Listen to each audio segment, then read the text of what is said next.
अखंड भारत। ठीक, क्या है? अखंड भारत। तो हम जो बात कर रहे हैं अखंड भारत की, मतलब जो आज का ये भारत है ये कैसे बना है? आज का मतलब मैप वही है, लेकिन ये जो राज्य दिख रहे हैं हमें, जैसे ये लद्दाख हो गया, जम्मू कश्मीर हो गया, हिमाचल हो गया, पंजाब, राजस्थान, गुजरात, ये जो बना है वो कैसे बना है? तो इससे पहले जो मेरी कल की वीडियो थी उसमें हमने पढ़ा था भाग एक, कि किसी नए राज्य का गठन करना है या नाम बदलना है, सीमा में परिवर्तन करना है, तो वो सब हमने पढ़ा है भाग एक में। और हमने पढ़ा था अनुसूची एक, जो पिछली क्लास है, कि अनुसूची एक में जो राज्य हैं उनको ए बी सी डी 4 श्रेणी में क्या करा गया था, रखा गया था। लेकिन आज जो हमारे सामने मैप खुला हुआ है ये, इसमें हम एबीसीडी सीरीज नहीं देखते हैं। तो चलिए आज की क्लास स्टार्ट करते हैं, और मैं अवतार सिंह राणा आपका स्वागत करता हूँ हंसवाहिनी क्लासेज में। तो आज के जो हमारे टॉपिक है वो है ऑपरेशन पोलो। असल में ऑपरेशन पोलो मैंने उन चीज़ों को रखा जो मुझे लग रहा है कि बढ़िया है, आपको तुरंत स्ट्राइक करना चाहिए पेपर के समय। और अखंड भारत इसलिए लिखा है कि जो आज का जो भारत है वो अखंड हो चुका है। जैसे मैंने कहा था कि भारत एक यूनियन है, राज्यों का क्या है, एक संघ है।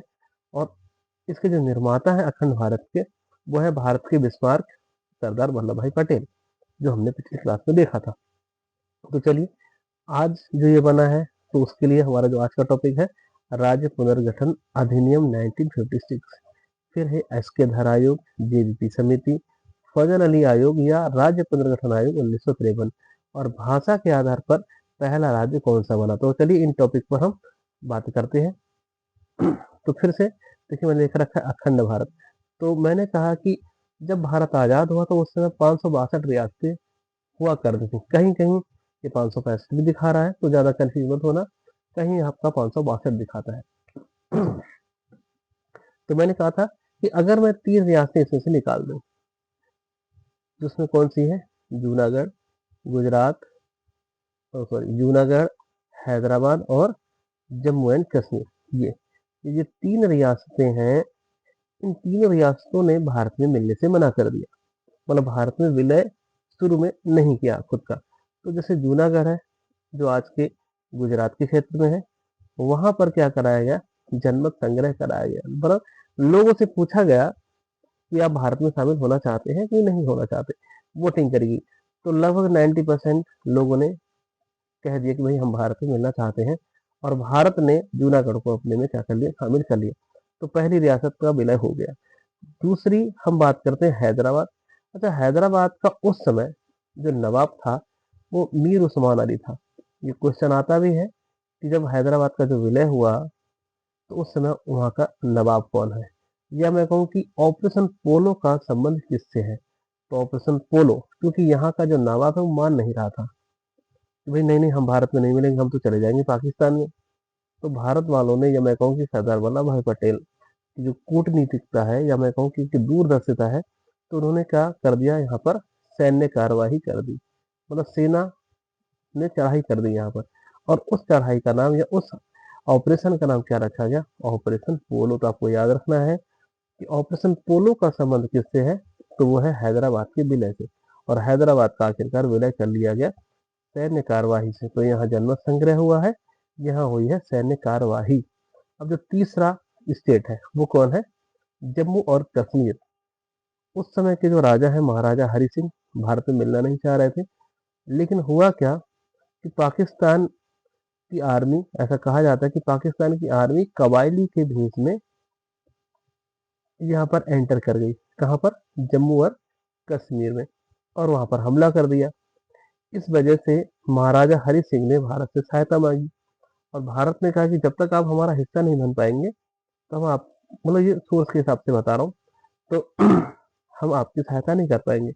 तो महाराजा हरि सिंह ने विलय पत्र पर क्या कर दिया, हस्ताक्षर कर दिया। विलय पत्र पर हस्ताक्षर कर दिया, और इसका मतलब वो भारत का अंग हो गया। ये भारत के लोगों का कहना है।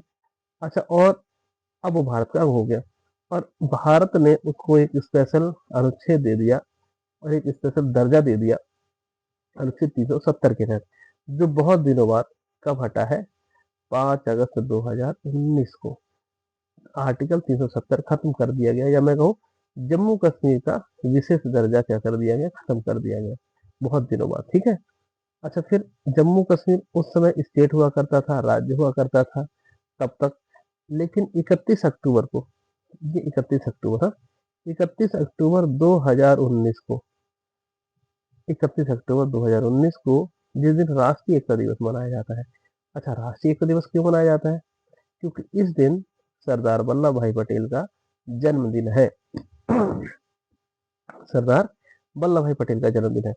तो उसी दिन जम्मू कश्मीर का राज्य का दर्जा खत्म कर दिया गया और उसे दो भागों में बांट दिया गया, लद्दाख और जम्मू कश्मीर। और ये दो केंद्र शासित प्रदेश बन गए। यहाँ से देखिए, हम स्टार्ट करें फिर से एक बार। 562 से 3 रियासतें बच गई, जूनागढ़, हैदराबाद और जम्मू कश्मीर। इनको जनमत संग्रह, इनको ऑपरेशन पोलो सैन्य कार्रवाई और इसको विलय पत्र पर हस्ताक्षर कर मिलाया गया। आखिरकार जम्मू कश्मीर का राज्य का दर्जा भी खत्म कर दिया गया और उसे क्या बना दिया, दो हिस्सों में केंद्र शासित प्रदेश, लद्दाख और जम्मू कश्मीर। यही देखिए। तो अगर हम कहें कि लेटेस्ट जो हमारे केंद्र शासित प्रदेश हैं, वो कौन है आपका, लद्दाख है और जम्मू कश्मीर है। अब चलिए आगे बढ़ते हैं और देखते हैं कि भाषा के आधार पर राज्यों का गठन कैसे हुआ। तो जब भारत आजाद हुआ 1947 में, तब से ही भाषा के आधार पर राज्यों की मांग हो रही थी, ठीक है। इसीलिए 1947 में एक भाषाई क्रांति आयोग, या मैं कहूँ कि एस के धर, न्यायमूर्ति एस के धर की अध्यक्षता में एक आयोग बना, जो 4 सदस्यीय आयोग था। तो उसने जांच पड़ताल की और कहा कि भाई, क्या राज्यों को भाषा के आधार पर बनना चाहिए? तो इन्होंने कहा इस समिति ने, उन्होंने कहा कि नहीं, राज्यों के बनने का आधार है भाषा, नहीं होना चाहिए। मतलब भाषा के आधार पर किसी राज्य का गठन नहीं करने वाले हम।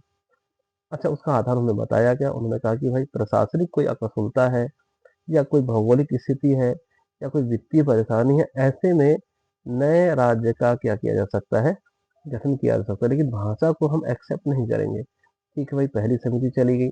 दूसरी समिति है JBP समिति, जवाहरलाल नेहरू, पट्टाभी सीतारमैया और वल्लभ भाई पटेल, 1948 में।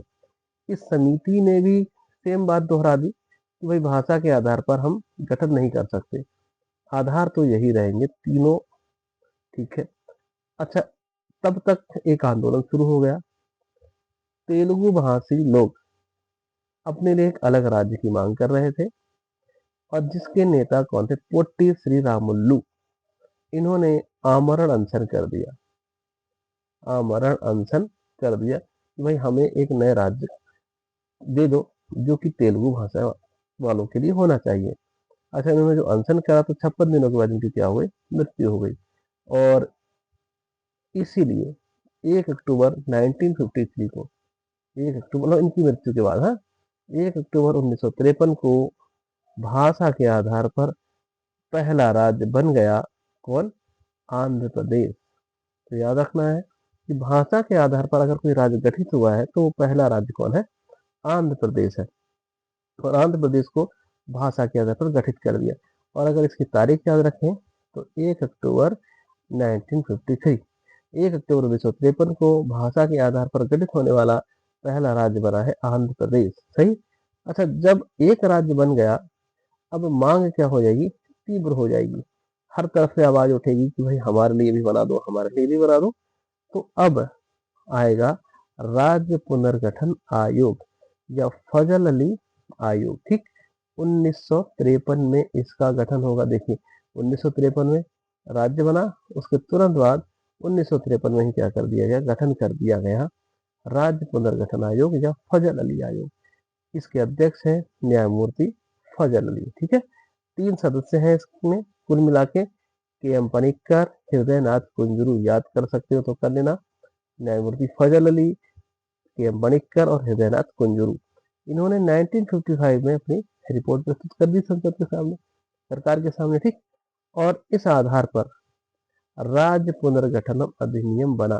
तो यहाँ पर मैं सवाल को थोड़ा सा ध्यान दिलाना चाहूंगा कि अगर आयोग बना है तो बना है 1953 में, रिपोर्ट दी है 1955 में, लेकिन एक्ट जो बना है ना, एक्ट, वो आया है 1956। तो याद रखना, राज्य पुनर्गठन अधिनियम 1956 में बना है, जबकि आयोग आया है 1953 में। अच्छा, उसने सिफारिश की थी कि भाई 16 राज्य बना दो और 3 केंद्र शासित प्रदेश बना दो, मतलब इस आयोग ने। लेकिन सरकार ने क्या करा, 14 राज्य बनाए और 6 केंद्र शासित प्रदेश बनाए। तो याद रखना कि कितने, 14 राज्य और 6 केंद्र शासित प्रदेश, जबकि सिफारिश थी 16 राज्य और 3 केंद्र शासित प्रदेशों की। अच्छा, अब धीरे धीरे धीरे ये संख्या बढ़ती बढ़ती बढ़ती आज कितनी हो गई है, 28 राज्य और 8 केंद्र शासित प्रदेश। ठीक, तो ये कैसे कैसे बने हैं इनकी वीडियो हम बाद में बनाएंगे कि भाई 14 से आज कैसे 14 दूनी 28, जबकि 29 हो गए थे। ठीक, कितने हो गए थे, 29। भाई 29वां राज्य जो था वो कौन बना था, तेलंगाना बना था ये। ठीक, लेकिन क्या हुआ, जम्मू कश्मीर का जो दर्जा वो छीन लिया गया, तो एक स्टेट फिर क्या हो गया, इसमें से माइनस हो गया और कितने हो गए, फिर से 28 हो गए। और इस प्रकार से 9 केंद्र शासित प्रदेश भी बन जाने थे, लेकिन यहाँ क्या हुआ, ये दमन दीव और दादर नगर हवेली को फिर से क्या कर दिया गया, एक कर दिया गया। तो यहाँ से भी देखो 7 प्लस 2 होने वाले थे 9, 9 में से एक कम करा तो कितने, 8 केंद्र शासित प्रदेश हो गए। तो आज की वीडियो को मैं यहीं विराम देता हूँ।